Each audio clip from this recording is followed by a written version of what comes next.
There was a battle for the #1 spot at the box office this past weekend. Was it Beetlejuice, or was it Transformers 1?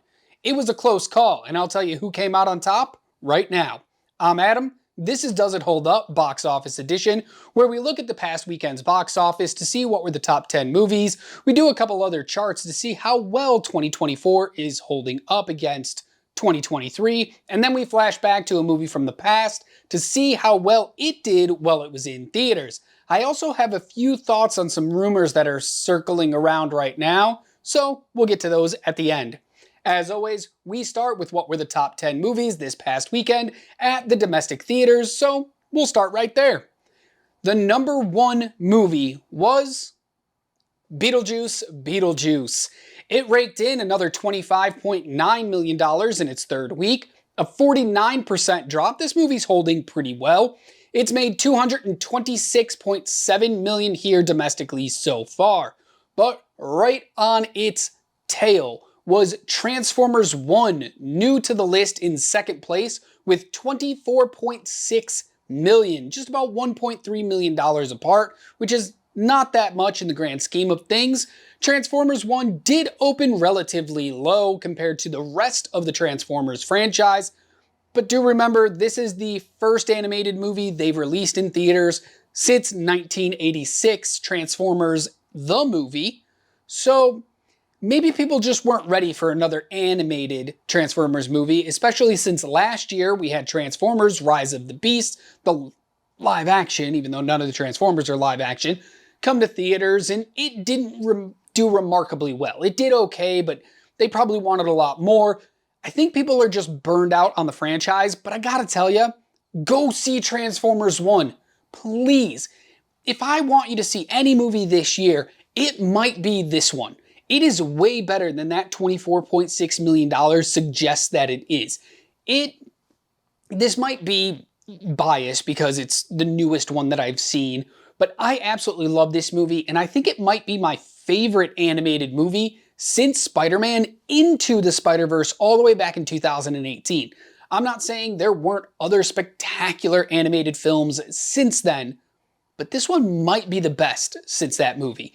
That's how much I really enjoyed it. And if you think it's a kid's movie, I know a couple people who didn't want to see it at first because they thought it was a kid's movie. Emily, yeah, the girl here on this channel, she didn't want to see it. She thought it was going to be a huge kids movie and a lot of dumb fart jokes and all. This is such a cleverly written movie with a wonderful story. The voice acting is probably the weakest part, but just get past it. Go see Transformers 1. You've already seen Beetlejuice. It doesn't need more of your money. Transformers 1 does, because I really want a Transformers 2. Okay, back to the charts. In third place was Speak No Evil in its second weekend with another $5.8 million, a 49% drop. That's a pretty good hold for this movie. I thought it was going to drop a lot farther, but maybe people just were kind of waiting for more word of mouth to go see this movie. So a decent hold for them. It's made $21.3 million domestically. In fourth place, another new movie to the list called Never Let Go, a new Halle Berry movie, which we haven't seen her really in anything lately, so it'd be interesting to see this movie just to see her in it. It raked in just about $4.5 million. In fifth place is Deadpool and Wolverine in its ninth week with another $3.8 million, a 27% drop, and it's escalated all the way up to $627.2 million. I went back and looked. Inside Out 2, we're going to get to that chart later, their week-to-week comparison, but Inside Out 2 was all the way down into 7th place in its 9th week. So it's got something going for it here. In 6th place is The Substance, a new movie to this list, an interesting horror movie. I've heard good things about it. It's definitely on my short list of movies that I want to watch soon. It made $3.2 million in its opening weekend, which is really good for this movie. I think it kind of came out of nowhere. I didn't think it was really going to do anything, so they're probably happy with that. In 7th place in its second week is Am I Racist with another $2.5 million, a 46% drop, and about $9 million overall. In 8th place is Reagan with another $1.6 million, a 43% drop, $26.5 million overall, so not too bad for a movie nobody saw coming. In 9th place is another new movie to the list. That's 4 new movies this weekend. It's Jungkook, I'm sorry if I mispronounce the name, I'm not a BTS fan, and this is a documentary sort of about one of the members of BTS. It took in 1.4 million over the weekend, but it did open up on Wednesday of last week, so counting that day, it's brought in 2.5 million so far. Rounding out the top 10 in its 6th week is Alien Romulus with another 1.3 million, a 45% drop, and 103.6 million here domestically. Pretty good Alien movie. Pretty strong holds this weekend. Nothing really bottomed out, got to that like 62% drop or anything. We didn't really see anything go above 50% either, which is a pretty strong hold for the weekend overall. But with those 4 new movies that came in, 4 movies did have to have big drops, big enough that it took them right out of the top 10. And those 4 movies were The Killer's Game. After just 1 week, sorry Dave Bautista, you're a great actor, but it didn't look like anybody cared about this movie. God's Not Dead, In God We Trust also fell out after 1 week. Not a big surprise, these types of movies normally do. Unless you're The Forge, which stayed in the top 10 for 4 weeks before just falling out. And the last movie was It Ends With Us after a very impressive 7 weeks. Okay, here's some good news based on our comparison chart. 23 versus 24. Which weekend is currently doing better? And I'm happy to report 2024 came in and kicked 2023's ass yet again. This has been a couple weeks in a row now where we've either been even here in 2024 or we've beat 2023. We are currently on the 38th weekend of the year. Last year, The Nun 2 held the top spot for the 3rd week in a row, which I don't really remember the movie doing that. I know the movie came in with a little bit of a bang, but then kind of fell off really quickly, which makes a lot of sense considering the fact it was the #1 movie and it led the way to only $52 million across all domestic releases. That is not a good number. But here this year in 2024, Beetlejuice in its 3rd weekend tops all movies and leads the way to 81.4 million. That is almost 30 million over last year. If we can do that every single weekend here in 2024, we have a chance to top 2023's domestic haul across all movies. But we need to stay strong throughout the rest of the year. So if there's a movie that you're like, hey, kind of wanted to check it out, but I'm not 100% sure, well, why not? Go check it out. Spend an afternoon at the movies, grab some popcorn, and have a little fun. If you go to like AMC, they do have $5 Tuesdays, and I know a lot of other chains do that on different days. So if you're like, going to the movies is kind of expensive, they always have deals. So check those out and maybe head out to the theater and help 2024 top 2023.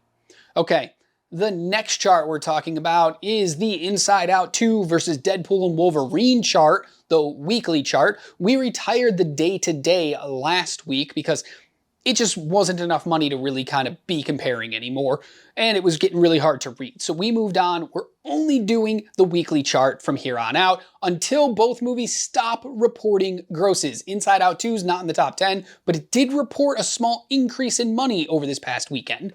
Week 1 through week 6, Deadpool and Wolverine had the advantage. It started incredibly well. You could see in week 1, it was blowing Inside Out 2 out of the water. But then that gap just slowly closed and closed and closed and closed.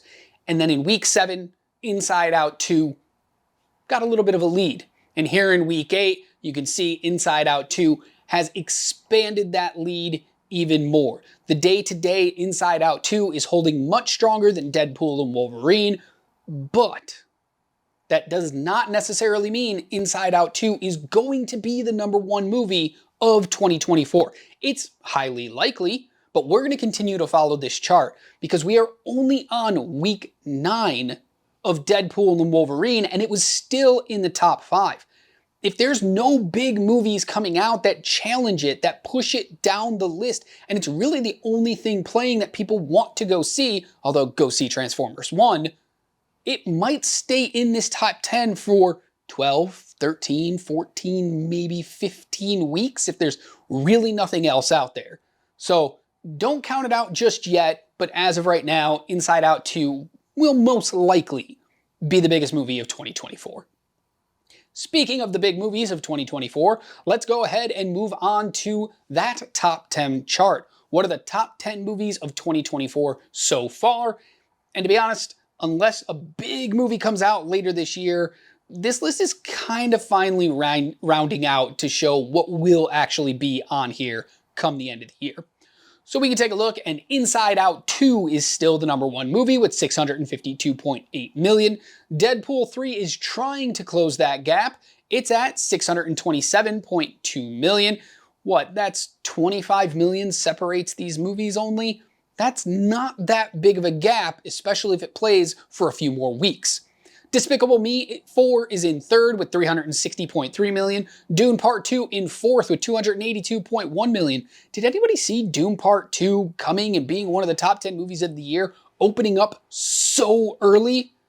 I didn't, but it makes a lot of sense. In fifth place is Twisters with $267.1 million. It's definitely not going to catch Dune Part 2, so it's probably going to settle right around there. Unless, of course, a movie that jumped up 3 spots this week, Beetlejuice, into 6th place with $226.7 million, unless this movie can keep making money the way it's kind of been making money and pass up both Twisters and Dune Part 2 to push them down. That's going to be an interesting race to watch. Because Beetlejuice 2 jumped up 3 spots, that means 3 movies fell 1 spot each, and that's 7th, 8th, and 9th, with Godzilla x Kong in 7th with $196 million, Kung Fu Panda 4 in 8th with $193.59 million. And then Bad Boys Ride or Die in 9th with $193.57 million. Those movies are so close, it's crazy. And then in 10th place is Kingdom of the Planet of the Apes with $171.1 million. Nothing new to the list, so nothing dropped out. That's it for the charts about this past weekend's box office and how 2024 is doing so far. But let's go ahead and flash back to a year in the past and talk about a movie from the year 2000. Titan A.E. was an animated film by Don Bluth, who made a ton of great animated films while we were growing up, like The Land Before Time, and that's a classic. I know everybody knows that movie. And he came into this project really late to try to save this movie from failing. It was originally going to be a live-action movie. The studio decided, no, we kind of just want to make it animated. They blew a bunch of money on pre-visuals, fired the director that they had, hired Don Bluth and said, please fix it. Please fix it. So he tried his best. Unfortunately, the studio had no faith in this movie and they did not promote it as much as they probably should have.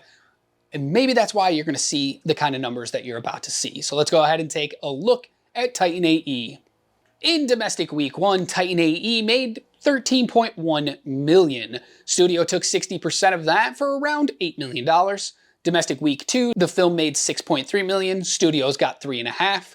Domestic week 3 plus, it only finished its entire run, making another $3.2 million. Incredibly disappointing. Studios got $1.6 million of that. Internationally, it did play not in its original release. It had a re-release a couple of years later, but we'll include that here. It made about $14 million overseas. The studio kept 40% of that, which is $5.6 million. There was no Chinese release for this. The budget, because they blew about $30 million on the pre-visuals with their first director, the budget ballooned out of control for this movie. Don Bluth was given about $40 million to finish it, to take it from pre-production all the way through to release, and he did it. He got a movie made. And it's an incredible movie. If you've never seen it, you should definitely go watch it. But the budget for this movie ballooned up to $75 million. That doesn't sound like a lot, but this is a cheaply-ish animated film that was supposed to be on the lower end of budgets, and it just kind of got out of hand. Marketing. Although I gave it a pretty impressive number of $25 million, you gotta remember, studios usually spend about 50% or more of their production budget on marketing. So this movie made this year in 2024 probably would have had a $75 million budget, and it probably would have used about $70 to $80 million to market the movie. So marketing it with only $25 million seems like a lot, but that means a lot of stuff was wasted. Not as many TV spots, not as many print ads. people didn't really know this movie was coming out because they just weren't marketing it right. The gross for the movie was $36.7 million.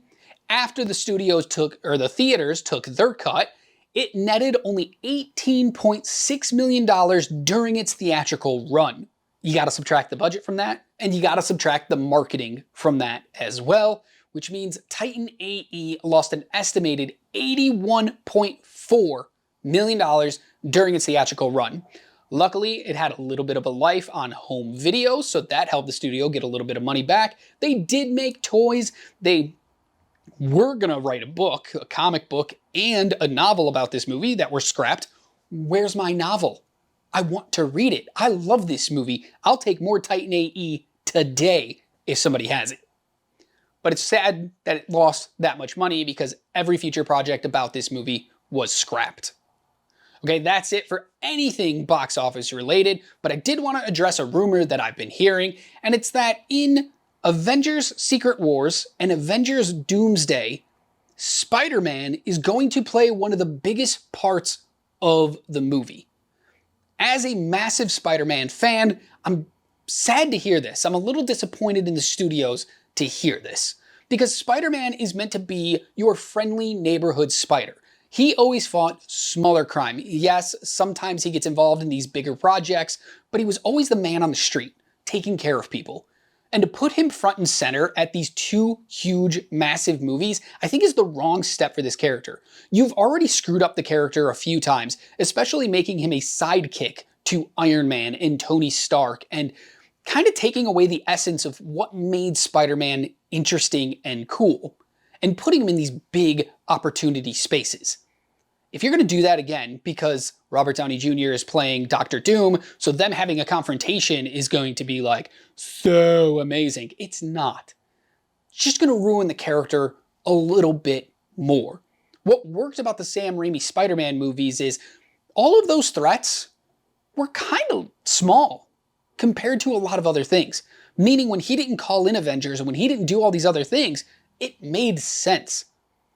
This Sony version / MCU version with Tom Holland is getting a little out of hand, and the fact that they want to put him front and center in the next two big Avengers movies, which I don't blame them, they don't really have anybody left that can be front and center. But it's the wrong move to do it with these characters. I really hope that the Fantastic Four movie comes out and it's really, really good, so that maybe they can take front and center and Spider-Man can be a little more of a bit character, which is hard for me to say because he's the character I want to see most, but I just don't want to see him playing such a big role.